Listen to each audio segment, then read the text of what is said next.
శ్రీరామ రామ రామేతి రమే రామే మనోరమే సహస్రనామ తత్తుల్యం రామనామ వరాననే. రామ రామ రామ అని 3 మాటలంటే చాలు పార్వతి విష్ణువు యొక్క సహస్రనామములు చెప్పేసినట్టే.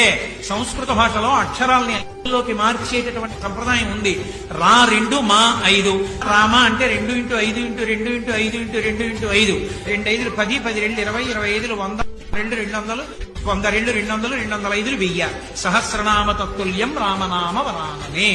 అందుకని ఒక్క రామనామాన్ని 3 మాటలు పలికితే సహస్రనామ తత్తుల్యం విష్ణు సహస్రనామ స్తోత్రాన్ని చెప్పేసినట్లే. అంత గొప్ప నామము. రామనామాన్ని మీరు ఏదో పిల్లాడికి పేరుగా పెట్టుకుని ఒరే రామ ఇలారా రామ ఇలారా అని పిలిచినా సరే పాపహారం. మధ్యలో ఏదో ఆటలాడుకుంటూ రాముడు లక్ష్మణుడు అని పేరు పెట్టుకుని రామ రామ అని పిలిచినా సరే, ఎప్పుడైనా సరే పద్యంలోనో గద్యంలోనో గీతలోనో ఎక్కడో అక్కడ రామనామం చెప్పుకుంటే, రామనామం రాస్తే చాలు. రామనామం అంత గొప్ప నామం.